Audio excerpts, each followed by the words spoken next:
तो hi everyone, कैसे हैं आप लोग। आई होप आप लोग अच्छे होंगे, पढ़ रहे होंगे, प्रैक्टिस भी कर रहे होंगे। सो गाइस, अभी तक हम बहुत सारी चीजें देख चुके हैं अपनी ट्रीज वाली प्लेलिस्ट में। आज हम एक और नया टॉपिक स्टार्ट करने वाले हैं जिसका नाम है एम अरी ट्रीज। इसको भी इन डेप्थ में पढ़ेंगे, हर एक चीज देखेंगे इस वीडियो में इस टॉपिक की। तो अपनी सीट बेल्ट लगा लीजिए क्योंकि अब चलने वाली है ट्रीज की एक्सप्रेस। तो चलिए शुरू करते हैं।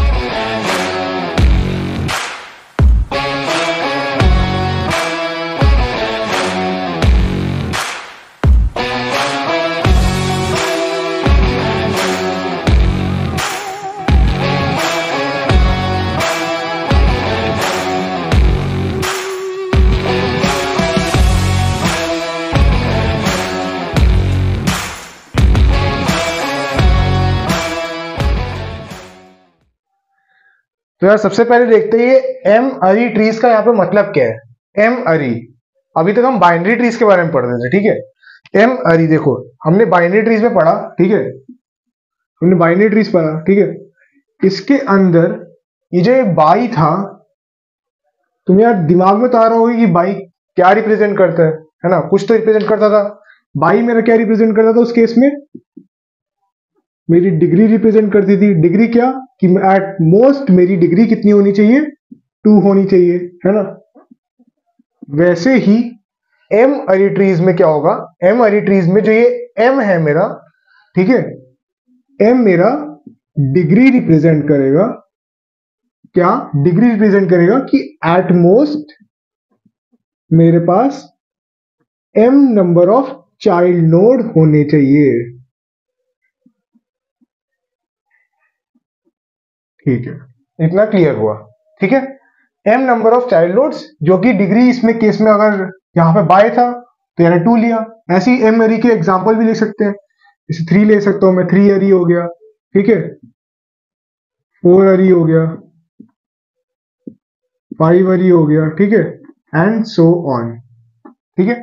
ऐसे ही मैंने एक एग्जांपल लिया है 3 अरी ट्री का, ठीक है। 3 अरी ट्री का है, इसमें क्या करना है हमको, आइडेंटिफाई करना है कि इसमें 3 अरी ट्री कौन सा है। तो देखो यार कैसे आइडेंटिफाई करेंगे। 3 अरी ट्रीज, इसका मतलब इसमें कितने चाइल्ड नोड हो सकते हैं, नहीं भी हो सकता है, 1 हो सकता है, 2 हो सकता है, और एटमोस्ट 3 चाइल्ड नोड हो सकते हैं। तो देखो यार इस एग्जांपल में देखते क्या इसमें ये 3 अरी ट्री है कि नहीं है। देखो यार नीचे स्टार्ट करते हैं, इसमें कितने चाइल्ड नोड है, 0 0 0। मेरे को लगता है आपको क्लियर हो गया होगा। आपकी ये सारे बेसिक बेसिक चीजें, इनको मैं जल्दी जल्दी कर रहा हूँ क्योंकि आपको मेरे को लगता है क्लियर हो गया होगा अगर आप पुरानी वीडियोस फॉलो कर रहे हैं सही से, तो ठीक है। ये 0, ये 0, ठीक है। यहाँ पे कितने, 2 2 2, मैक्सिमम 3। क्या सारी ये कोई भी रूल को वायलेट कर रहे हैं, नहीं कर रहा। तो ये क्या मेरा 3 अरी ट्री है, हाँ ये मेरा 3 अरी ट्री होगा। मैंने टिक लगा दिया इसके आगे। ऐसे अगले एग्जाम्पल भी देखते हैं, 0 0 0, इसका कितना है, 0, इसका 1 3 2। तो क्या ये भी वायलेट कर रहा है, नहीं भैया ये भी वायलेट नहीं कर रहा। तो क्या ये मेरा 3 अरी ट्री होगा, हाँ भैया ये भी मेरा 3 अरी ट्री होगा। ऐसे अगले एग्जाम्पल लिखते हैं, 0 0 0, इस केस में कितने, 2, इस केस में 2। क्या ये वायलेट कर रहा है, नहीं भैया ये भी वायलेट नहीं कर रहा। तो क्या ये 3 अरी ट्री होगा। 3 अरी ट्री मतलब 0 भी हो सकता है, 1 भी हो सकता है, 2 भी हो सकता है। 2 भी है इसमें, 0 भी है, तो क्या ये 3 अरी होगा, हाँ भैया ये भी 3 अरी होगा ट्री मेरा। सही है, इतना भी क्लियर हुआ। अब ऐसे ही अपन 4 अरी ट्री का एग्जांपल लिखते हैं। 4 अरी ट्री का मतलब क्या हुआ, इसमें एटमोस्ट 0 भी हो सकते हैं, एक नंबर ऑफ चाइल्ड नोड भी हो सकते हैं, 2 भी हो सकते हैं, 3 भी हो सकते हैं, और एटमोस्ट 4 होंगे इसमें, ठीक है। ऐसे ही इसमें देखते हैं, काउंट करते हैं, इसमें कितने, 0 0 0 0 0 0, इसमें कितने चाइल्ड नोड्स है, 4। इसमें कितने चाइल्ड नोड्स है, 2। इसमें भी 2। क्या ये कोई चीज वायलेट कर रहा है, नहीं ये वायलेट नहीं कर रहा इसमें, क्योंकि मिनिमम नंबर ऑफ नोड्स 0 है चाइल्ड नोड्स, और मैक्सिमम 4 है, इससे ज्यादा नहीं है, उतना ही हमको चाहिए थे। तो क्या ये 4 अरी ट्री है, हाँ ये भी 4 अरी ट्री होगा। ऐसे ये इसमें भी 0 0 0 0 3 2। क्या ये वायलेट कर रहा है, नहीं भैया ये वायलेट नहीं कर रहा। ये इसमें मैक्सिमम नंबर ऑफ नोड्स कितने हैं, 3, लेकिन क्या ये इसमें पॉसिबल है? हाँ भैया इसमें पॉसिबल है, तो क्या ये 4 अरी होगा? होगा। अब ये तुम ये बताना कि ये 3 अरी है कि नहीं है। 3 अरी मतलब इसमें 3 मैक्सिमम नोड्स है। ऊपर भी देखा था हमने, क्या ये 3 अरी होगा? तो मैं बोलूंगा नहीं यार, ये 3 अरी नहीं होगा। अभी बताता हूँ क्यों, ठीक है। पहले ये वाला एग्जांपल देख लेते हैं। क्या इसमें कितने हैं? 0 0 0 0 0 0, इसमें 2, इसमें 5। अब भैया 5, बट हमारे पास मैक्सिमम कैपेसिटी कितनी है? 4 है। तो 5 नंबर ऑफ चाइल्ड नोड आ सकते हैं क्या इसमें? नहीं आ सकते यार। तो क्या ये 4 अरी ट्री होगा? नहीं, ये मेरा 4 अरी ट्री नहीं होगा। अब यार अपने वापस इस पे आते हैं। इस पे बताना था मेरे को कि ये 3 अरी ट्री क्यों नहीं है। तो देखो यार, अगर मैं इसको ऐसे रिप्रेजेंट करूं, ठीक है, यहाँ पे मेरा एक सपोज चाइल्ड नोड है, मेरा पेरेंट नोड है 10, ठीक है। इसके पास कितनी मैक्सिमम कैपेसिटी है? कितने चाइल्ड नोड की मैक्सिमम कैपेसिटी है? 4 चाइल्ड नोड की मैक्सिमम कैपेसिटी है। तो मैं 4 चाइल्ड नोड यहाँ पे डिनोट कर देता हूँ। सपोज मैंने इस चाइल्ड नोड को फिल कर ही है ना, जैसे इस केस में हो रहा है। इसको भी मैंने फिल कर दिया, इसको भी फिल कर दिया, और एक को खाली छोड़ दिया मैंने, ठीक है। अब इस केस में क्या हो रहा है, देखना ध्यान से। इस केस में क्या हो रहा है, मेरे 3 जो थे वो तो फिल हो गए, लेकिन मेरा जो चौथा था वो खाली है। लेकिन इसका मतलब ये नहीं कि मेरा 3 अरी हो जाएगा। क्यों 3 अरी क्यों नहीं होगा? क्योंकि यार इसकी मैक्सिमम कैपेसिटी मेरी कितनी थी? इसकी मेरी मैक्सिमम कैपेसिटी मेरी 4 थी, ठीक है। और अगर एक खाली भी होगा तो हमको कुछ फर्क नहीं पड़ता उससे, लेकिन ये नहीं कि उसका ये 3 अरी में हम इसको बोल सकते हैं। तो ठीक है यार, इतना क्लियर हुआ होगा। तो इसको भी 4 अरी ट्री ही बोलेंगे अपन, ठीक है। तो इतना क्लियर हुआ होगा। अब अपन देखते हैं स्ट्रिक्ट एमरी ट्री क्या होता है। तो चलिए यार अब उसको देखते हैं। मैं इसको इरेज कर देता हूं। स्ट्रिक्ट एमरी ट्री क्या होता है, ठीक है। स्ट्रिक्ट वाला कॉन्सेप्ट हम बाइनरी ट्री के केस में पढ़ चुके हैं अभी तक, ठीक है। अब हम इसको एमरी केस के में देखते हैं। जो है स्ट्रिक्ट का मतलब तो अभी तक तुम लोग को समझ आ गया होगा कि क्या होता है स्ट्रिक्ट का मतलब। स्ट्रिक्ट का मतलब ये होता है कि या तो मेरे पास 0 हो, या तो मेरे पास, जैसे इस केस में एम अरी ट्री है, तो यानी मैक्सिमम नंबर मेरे पास जो हो सकता है मैक्सिमम वो m हो सकता है, बीच का कुछ अलाउड नहीं है, ठीक है। ये स्ट्रिक्ट का मतलब था, ठीक है। अब अगर मैं एग्जांपल लेता हूं, एग्जांपल क्या लिया मैंने? 3 अरी ट्री का एग्जांपल लिया। इसका मतलब स्ट्रिक्ट 3 अरी ट्री में क्या होगा? अरी ट्री में क्या होगा? या तो मेरे पास 0 number of node child nodes हो, या मेरे पास 3 नंबर ऑफ चाइल्ड नोड्स हो। बीच के अलाउड नहीं है। बीच के अलाउड नहीं है यानी मेरे पास एक चाइल्ड नोड अलाउड नहीं है, 2 चाइल्ड नोड अलाउड नहीं है, ठीक है। इतनी बात समझ आई। अब इसको यार एग्जांपल के साथ देखते हैं कि तुम मेरे को वीडियो पॉज करना और गेस करके बताना कि, मतलब गेस नहीं, तुम बताना इसको इसके बेसिस पे कि ये स्ट्रिक्ट 3 अरी ट्री है कि नहीं। तो यार पहले एग्जांपल लिखते हैं, वीडियो पॉज कर लेना, उसके बाद सोल्यूशन देखना इसका, ठीक है। तो इसमें कितने चाइल्ड नोड्स हैं? 0 0 0 0 0। तुमको क्लियर हो गया होगा मेरे को लगता है, इसलिए मैं इसको जल्दी जल्दी कर रहा हूं, ठीक है। अगर नहीं क्लियर है तो प्रीवियस लेक्चर वापस देखो एक बार, ठीक है। इसमें कितने? 3, इसमें भी 3। तो क्या ये मेरा रूल वायलेट कर रहा है? क्या इसमें मैक्सिमम कितने थे? या तो 0 थे या 3 है। तो मतलब ये क्या मेरा स्ट्रिक्ट 3 अरी ट्री है? हाँ भैया, ये मेरा स्ट्रिक्ट 3 अरी ट्री है। तो मैं इसके आगे टिक लगा देता हूं। ऐसे अगले एग्जांपल लिखते हैं। इसके अंदर 0 0 0 0 0 0, इसके अंदर 3, इसके अंदर 2। यह 2 तो अलाउड नहीं है स्ट्रिक्ट के केस में। ये मेरे पास ये अलाउड नहीं था, ना ही 1 ना ही 2। तो क्या मेरे को ये स्ट्रिक्ट 3 अरी ट्री होगा? नहीं भैया, ये मेरा स्ट्रिक्ट अरी ट्री 3 अरी ट्री तो नहीं होगा। ऐसे ही अगला एग्जांपल देखते हैं अब। इसमें कितने? 0 0 0 0 0 0, इस केस में 3, इस केस में भी 3, इसमें 0, इस केस में भी 3। तो क्या ये मेरा स्ट्रिक्ट 3 अरी ट्री होगा? हाँ भैया, ये मेरा स्ट्रिक्ट 3 अरी ट्री होगी, क्योंकि इसमें या तो 0 चाइल्ड नोड्स है या फिर मैक्सिमम 3 चाइल्ड नोड्स है। बीच का कुछ अलाउड नहीं है और उससे ज्यादा भी नहीं है, ठीक है। अब ऐसे ही अगले एग्जांपल लिखते हैं। इसमें कितने? 0 0 0 0, इसमें 2 जो कि वॉयलेट कर रहा है। तो क्या मेरा स्ट्रिक्ट 3 अरी ट्री होगा? नहीं भैया, मेरा स्ट्रिक्ट 3 अरी ट्री नहीं होगा। तो ऐसे ही यार जरूरी नहीं कि यानी यहाँ पे 3 लिखा है तो ये 3 के लिए वैलिड होगा स्ट्रिक्ट। ऐसे ही मतलब m एक जनरल है, m मतलब डिग्री रिप्रेजेंट करते हैं। 3 भी हो सकता है, 4 भी हो सकता है, 5 कितना भी हो सकता है, ठीक है। मैंने 3 के लिए रिप्रेजेंट किया है, आप चाहो तो यार 4 के लिए भी करके देख लेना, एग्जाम्पल खुद से देखना करके, और उसमें या तो 0 होगा या 4 हो सकता है, ऐसे आगे करके और भी देख सकते हैं हम। तो यार इतना देखा आपने, अपन को स्ट्रिक्ट टेमरिटी का थोड़ा बहुत आइडिया लगा, ठीक है। अब इसको आगे बढ़ाते हैं, अब इसकी हाइट्स वर्सेस नोड्स की एनालिसिस करते हैं, जो अभी तक हम बाइनरी ट्री के केस में करते हुए आ रहे हैं। अब हम इसके स्ट्रिक्ट टेम्परेरीज पे उसको एनालिसिस करते हैं उसको, ठीक है। तो चलिए यार अब वो यार अपन अब हाइट वर्सेस नोड्स की एनालिसिस करते हैं, जो भी तक अपन बाइनरी ट्रीज के केस में देख चुके हैं, ठीक है। अब हम स्ट्रिक्ट एमरी ट्रीज के केस में देखते हैं कि हाइट वर्सेस नोड अगर दिया हो मेरे को कैसे निकालना हो।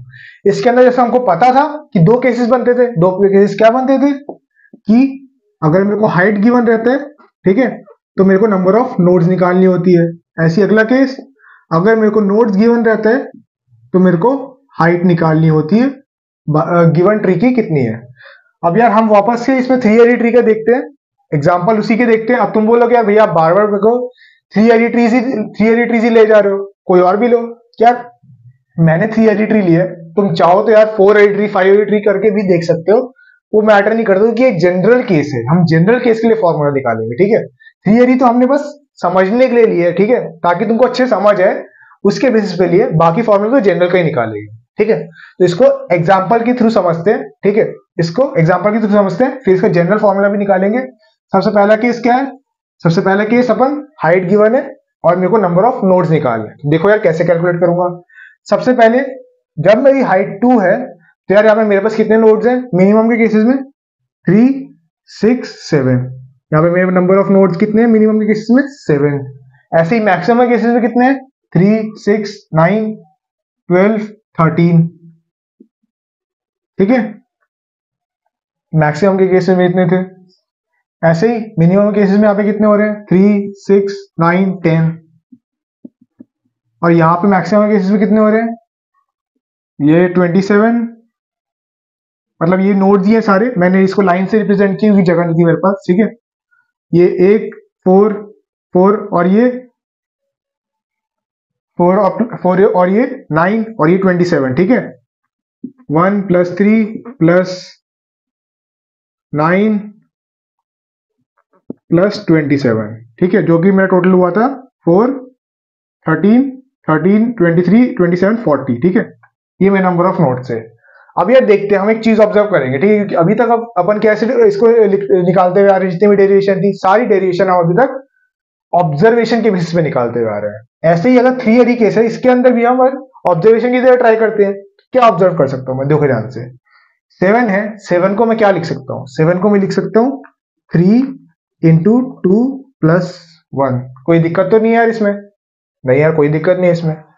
इस केस में मिनिमम केसेस में क्या लिख सकता हूँ, 3 × 3 + 1, ठीक है, ये 10 ही होता है। अब इसको ध्यान से ऑब्जर्व करो, ध्यान से ऑब्जर्व करो, क्या ये जो 3 आ रही है मेरी, दोनों में सेम ही आ रही है, और ये भी 3 के लिए है, तो मेरी 3 क्या है इस केस में, ये जो दिखा रिप्रेजेंट कर रही है, ये मेरी डिग्री रिप्रेजेंट कर रही है, ठीक है भैया। हाँ मेरे को आइडिया हुआ। ऐसे ही तुमको आइडिया लग गया होगा, क्या आइडिया लग गया होगा, ये 2 भी तो कुछ रिप्रेजेंट कर रहा है। हाँ भैया 2 इस केस में 2 था, ये 3 हो गया। 2 क्यों था, 2 मेरा था हाइट, ठीक है, मेरी हाइट 2 थी तो यहाँ पे 2 आ गया। अब यहाँ पे हाइट कितनी है, 3, तो यहाँ पे कितना है, 3 आ गया, ये मेरी हाइट आ गई, ठीक है। तो अगर मैं एक फॉर्मूला लिखना चाहूँ 3 के लिए तो क्या लिखूंगा, 3 के लिए अगर मेरे को फॉर्मूला लिखना है तो मैं ऐसे लिख सकता हूँ कि नंबर ऑफ नोड्स जो है वो 3h + 1 है, ठीक है। जहां पे मेरी 3 जो है वो मेरी डिग्री है और h हाइट को रिप्रेजेंट करता है। ये मेरी 3 के लिए लिखा है मैंने। अब तुम बोलोगे यार भैया अब तो जनरल के लिए निकाल रहे हो, तो जनरल क्या निकलेगा, जनरल की 3 की जगह मैं क्या पुट कर दूंगा, m पुट कर दूंगा, ठीक है। तो ये मेरा जनरल की केस में निकल गया, अगर मेरे को मिनिमम नंबर ऑफ नोड्स निकालने हैं, ठीक है भाई, इतना क्लियर हुआ। ऐसे ही अब मैक्सिमम केस में देखते हैं, मैक्सिमम केस में भी हम ऑब्जर्वेशन के थ्रू देखते हैं कि कैसे हम निकाल सकते हैं, ठीक है। जैसे मैक्सिमम केस है, इसके अंदर जैसे मैंने ऐसे ऐसे करके लिखा हुआ है, ठीक है। इस केस में 1 था, इसमें 3 था, इसमें 9 थे, इसमें 27 थे। अब यार इसको देखो ध्यान से, मैंने ऐसे लिखे 1 + 3 + 9 + 27। इसको मैं एक और तरीके से लिख सकता हूँ, क्या लिख सकते हो यार, तुमको आइडिया हो गया होगा, हमने पहले भी एक बार पिछले वीडियो में भी हमने सब कुछ देखा था। कैसे करेंगे देखो यार, इसको मैं ऐसे लिख सकता हूँ 1 + 3 स्क्वायर लिख सकता हूँ इसको +3 क्यूब। तो क्या बन रही है मेरी यार एक जीपी बन रही है, और जीपी में सम का फॉर्मूला क्या होता है? तुमने सही गेस किया, क्या होता है? ए आर के +1 - 1 अपॉन आर -1। ये मेरा sum of n terms in a GP का फॉर्मूला होता है। तो अगर मैं उसको इस केस में लगाने की कोशिश करूं, चलो इस केस में नहीं लगाते, इसमें सीधा डायरेक्ट हम जनरल केस के लिए फॉर्मूला निकालते हैं, क्योंकि हमको 3 के लिए उतना मतलब नहीं है, हमको मेन जो मतलब है वो हमको जनरल केस के लिए मतलब है। तो उसके लिए निकालते हैं। तो इसको कैसे, इस जीपी को कैसे लिख सकता हूं मैं? 1 + m + m² + m³ up to mh, जो h है मेरी वो हाइट है, ठीक है। तो फॉर्मूला क्या बनेगा मेरा? ए तो मेरा 1 है इस केस में, तो A1 है, तो इसकी जगह आ जाएगा mh +1 - 1 अपॉन m -1। हाँ भैया क्लियर हुआ। ये मेरा किस केस में बना? ये बना मेरा नंबर ऑफ नोड्स किस केस में? मैक्सिमम के केस में। और ये बना मेरा मिनिमम नंबर ऑफ नोड्स निकालने का केस में। तो ठीक है यार, इतना मेरे को लगता है तुमको क्लियर हुआ होगा। मिनिमम केस में क्या बना? mh +1, अगर नोड्स मेरी 3 थी तो मैंने 3 पुट कर दिया। ऐसे ही अगर 4 हुई तो कितना पुट कर दूंगा? m की जगह 4 पुट कर दूंगा। 5 हुई तो m की जगह कितना पुट कर दूंगा? 5 पुट कर दूंगा। ऐसे ही हमें मैक्सिमम केस में mh +1 अपॉन m -1, जहां पर m मेरा once again number of nodes represent कर रहा है। तो यार इतनी चीज क्लियर हुई। अब अपन पहला केस मेरा क्या हो गया? पहला केस मेरा कंप्लीट हो गया। अब क्या देख रहे हैं? अब सेकंड केस दिया हुआ है। सेकंड केस अब निकालना है। सेकंड केस में क्या है? मेरे को नोट्स गिवन रहेगी और मेरे को हाइट निकालना है। तो यार हाइट, अब अभी तक क्या करते हुए आ रहे हैं? अभी तक हम, अगर तुमको ध्यान हो तो हम इसके थ्रू हम ये वाला फॉर्मूला भी निकाल सकते हैं। क्या कर सकते हैं? इस वाले एक्सप्रेशन की यूज करके मैं ये वाला फॉर्मूला निकाल सकता हूं। तो इसको इरेज कर देता हूं, फिर इसको देखते हैं कि फॉर्मूला कैसे निकाल सकते हैं। केस तो देख चुके, क्या केस देख चुके कि मेरे को हाइट गिवन था और नंबर ऑफ नोट्स निकालने थे। उसके लिए क्या क्या फॉर्मूला है मेरा? मिनिमम के केस में नंबर ऑफ नोट्स कितने आए?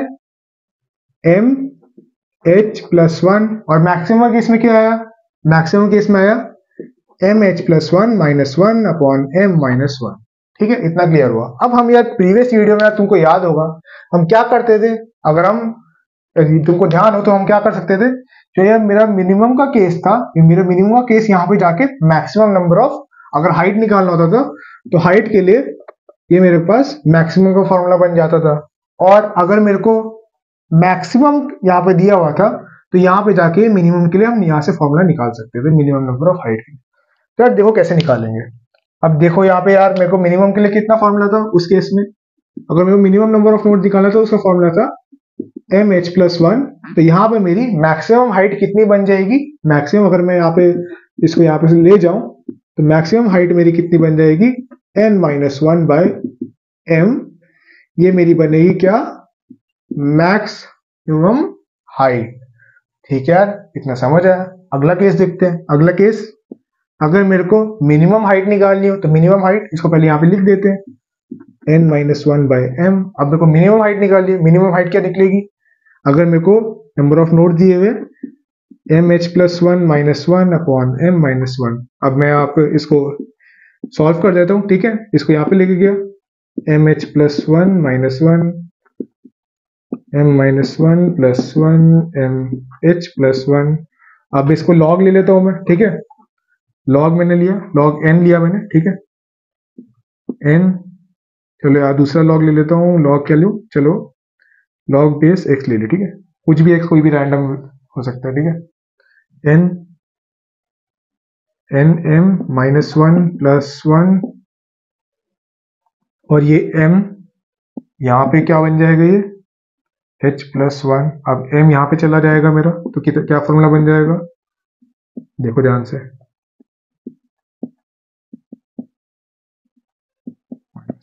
ये मेरा किसका केस में बना? ये भैया मेरा बना मिनिमम हाइट। मेरे को अगर निकालनी हुई और मेरे को मैक्सिमम नहीं दिया हुआ था तो हमने वो निकाल लिया। ये क्या बना? मिनिमम के केस में बना। ठीक है यार, इतना मेरे को लगता है तुमको क्लियर हुआ होगा। तो क्या करा, हमको ये दिया हुआ था, हमने इससे निकाल लिया। ठीक है यार, अब इतना भी क्लियर हुआ। हमने हाइट्स वर्सेस नोड्स भी देख ली कैसे निकालना होता है। हम बाइनरी ट्रीज में भी देख चुके हैं, जनरल एम आर की ट्री के लिए भी निकाल लिया हमने। अब क्या बचा? अब यार तुमको भी गेस कर लियो, हमने इंटरनल वर्सेस एक्सटर्नल नोड्स की एनालिसिस तो भैया की ही नहीं, तो यार उसको भी एक बार देख लेते हैं कि वो भी नहीं बचे हमारा कोई टॉपिक। ठीक है, तो इंटरनल वर्सेस एक्सटर्नल नोड्स देखते हैं यार। अब अपन इंटरनल वर्सेस एक्सटर्नल नोड की एनालिसिस करते हैं, उसको ध्यान से पढ़ते हैं, कुछ देखते हैं कि इसमें क्या होता है इंटरनल वर्सेस एक्सटर्नल। इसको मैं non leaf versus leaf node की एनालिसिस भी बोल सकता हूँ। ठीक है, ये तुमको यार पहले से पता होगा अगर तुम इस प्लेलिस्ट को अच्छे से फॉलो कर रहे होगे तो। ठीक है, अब वापस से मैं थियरी लिया, तुम चाहो तो यार बुरा मत मानना यार, मैं थियरी बार बार ले रहा हूँ, तुम चाहे तो कोई भी ले सकते हो, तुम 4 भी ले सकते हो, 5 भी ले सकते हो, इट डजेंट मैटर, हमको जनरल केस के लिए निकालना है एट दी एंड। ठीक है, अब एग्जाम्पल सेम है। ठीक है, क्या करना है सबसे पहले, इंटरनल नोड्स और एक्सटर्नल नोड्स निकालना है। अगर मेरे पास हाइट 2 है तो इसमें मिनिमम केस में एक्सटर्नल नोड्स कितने होंगे, ये external external external external nodes कितने आए, 3 5, और इंटरनल नोड्स देखो ध्यान से, 4 1।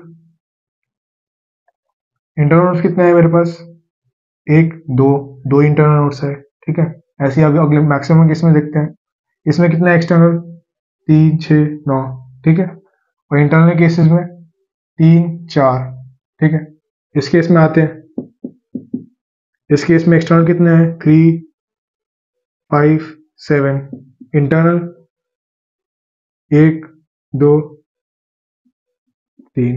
ठीक है, अब मैक्सिमम आते हैं इसमें, इसमें एक्सटर्नल कितने हैं, 27, और इंटरनल कितने हैं, 3 6 9 12 13। ठीक है, तो यार इतना समझ आ गया होगा। तुम इंटरनल वर्सेस एक्सटर्नल नोड्स अगर तुम यार तुमको याद नहीं है, क्या करना, प्रीवियस वीडियो में जाना, प्रीवियस वीडियो में मैंने इंटरनल वर्सेस एक्सटर्नल नोड्स अच्छे से समझाया है कि कैसे निकाल सकते हैं हम। मैंने यहाँ पर तो जल्दी जल्दी कर दिया क्योंकि मेरे को लगता है तुमको अगर तुम फॉलो कर लोगे तो इतना अभी तक तुमको निकालना आ चुका होगा इतना। ठीक है, एटलीस्ट इतना तो यार वंस अगेन अभी तक हम ऑब्जर्वेशन से निकालते हुए फॉर्मूला, तो यार इसमें ऑब्जर्व करो कुछ नहीं, क्या हम कुछ फॉर्मूला निकाल सकते हैं क्या इसमें यार, तो देखो यार, अगर मैं इसको एक्सटर्नल नोड कैसे लिख सकता हूँ, मैं 5 को कैसे लिख सकता हूँ, 2 इंटू 2 प्लस 1, कोई बुराई तो नहीं है। इसको कैसे लिख सकता हूँ एक्सटर्नल नोड्स को,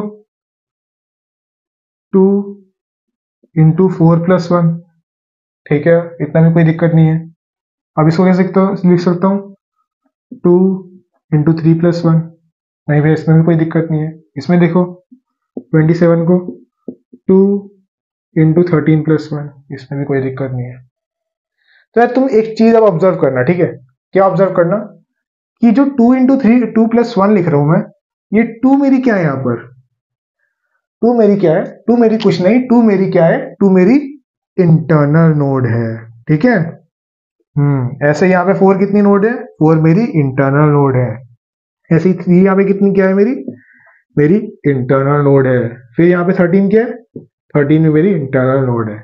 तो यार अब अगर ध्यान से देखें तो क्या मैं एक जनरल फॉर्मूला इसके लिए लिख सकता हूँ। जनरल फॉर्मूला क्या होगा, E is equal to 2i plus 1, but ये 2i प्लस 1 है, ये मेरा 3i के केस में आया। अब जनरल केस में क्या आएगा, जनरल केस में आएगा E is equal to m minus 1 into i plus 1। अब तुम बोलोगे यार m माइनस 1 क्यों किया, यार देखो यार तुम खुद देखो, यहाँ पे मेरे को क्या दिया हुआ था, 3 एरिट्री दिया हुआ था। 3 क्या था, मेरा डिग्री था, और 3 यहाँ पे था, तो यहाँ पे कितना है, 2 आया, यानी एक कम हुआ। तो मैंने इसलिए भी जनरल के केस में भी एक कम किया, तो मेरी एक्सटर्नल और इंटरनल के बीच में एक रिलेशन आ गया। तो ठीक है यार, इतना समझ आया होगा तुमको। अब देख लेते हैं यार एक बार आज की वीडियो में क्या क्या करा, एक बार समराइज कर लेते हैं उसको। तो सबसे पहले हमने क्या स्टार्ट किया आज की वीडियो में, अपन ने एमआरई ट्री स्टार्ट किया। ठीक है, एमआरई ट्रीज में स्टार्ट किया कि एमआरई ट्री क्या हो सकता है, उसको आइडेंटिफाई करने के लिए कुछ देखा हमने, सही है यार। उसके बाद हमने क्या देखा, strict MRE tree. Strict MRE tree सबके केस में अपन 3 लेके चल रहे हैं, 3 एमआरई ट्री, तुम चाहो तो 4 5 के लिए जितने भी चाहे तो तुम निकाल सकते हो। ठीक है, हमने 3 4 के लिए निकाला। 3 क्या, मैक्सिमम 3 और सॉरी मैक्सिमम 3 और मिनिमम 0, बीच में 1 और 2 नंबर ऑफ नोड्स नहीं आ सकते। ऐसे ही m के लिए क्या होगा, या तो 0 नंबर ऑफ नोड्स या फिर maximum at most m number of nodes. ये स्ट्रिक्ट एमआरई ट्री का केस था। फिर हमने हाइट वर्सेस नोड की एनालिसिस करी। ठीक है, हाइट वर्सेस नोड्स की एनालिसिस क्या करी, हमारे पास मिनिमम का फॉर्मूला क्या है, mh प्लस 1, मैक्सिमम का फॉर्मूला क्या है, जीपी बनी थी हमारी mh plus 1 minus 1 upon m minus 1। ठीक है, ऐसी मिनिमम केस का ऐसी उल्टा केस भी अपने बना सकते थे, उसमें से निकाल सकते हैं ना। अब ऐसे ही फिर उसके बाद हमने क्या करा, इंटरनल वर्सेस एक्सटर्नल रूट का फॉर्मूला निकाला। क्या आया, m-1 i+1। तुमको प्रोसीजर पूरा बता दिया, तुम निकाल सकते हो। मैंने 3 अरिक ले लिया। तुमको अगर करना हो जस्ट फॉर प्रैक्टिस, तुम 3 की जगह 4 अरी ट्री का ट्राई करना। इसको मतलब ट्री कोई एग्जाम्पल अपने हिसाब से बना बना के देखना और फिर जनरल फॉर्मूला निकालने की कोशिश करना, तुमको पता चलेगा सेम ही आएगा। ट्राई करना, तुम्हें मजा आएगा करने में। तो यार इतना रखते हैं आज की वीडियो में। तुम पढ़ते रहना यार, क्योंकि आज की वीडियो में देखो थोड़ा फास्ट बताया मैंने, मैं मानता हूँ थोड़ा फास्ट बताया। क्यों यार, क्योंकि जो ये आज की टॉपिक जो पढ़े थे हम प्रीवियस लेक्चर में बाइनरी केसेस के बाइनरी ट्री के केस में हम ऑलमोस्ट सारी चीजें कर चुके हैं, ठीक है। लेकिन इसमें थोड़ा सा हमने और एडवांस करके पढ़ा है, इसलिए मैं थोड़ा जल्दी जल्दी कराया, ठीक है। अगर तुमको कोई थोड़ी बहुत भी दिक्कत आ रही है ना, क्या करना, वीडियो को पहले पूरा देखना, नहीं समझ आए एक और बार देखना, फिर भी नहीं समझ आए कुछ टॉपिक प्रीवियस वीडियो में जाके देखना, और फिर भी कोई डाउट आ रहा है तब कमेंट सेक्शन में लिखना, तब हम तुमको यार रिप्लाई करने की कोशिश करेंगे। लेकिन यार तुमको भी एफर्ट डालना पड़ेगा। अब तुम यार क्या करो, तुमको समझ नहीं आया, तुम कोई एफर्ट डाल नहीं रहे हो और तुम सीधे सीधे कमेंट में लिख रहे हो, तो वो यार गलत हो जाएगा, ठीक है। तो सही से करना, एक प्रोसीजर वे में फॉलो करना, तब जाके तुमको भी चीजें समझ आएंगी, ठीक है यार। इतना रखते हैं आज की वीडियो में, तब तक के लिए यार पढ़ते रहो। Thanks for watching.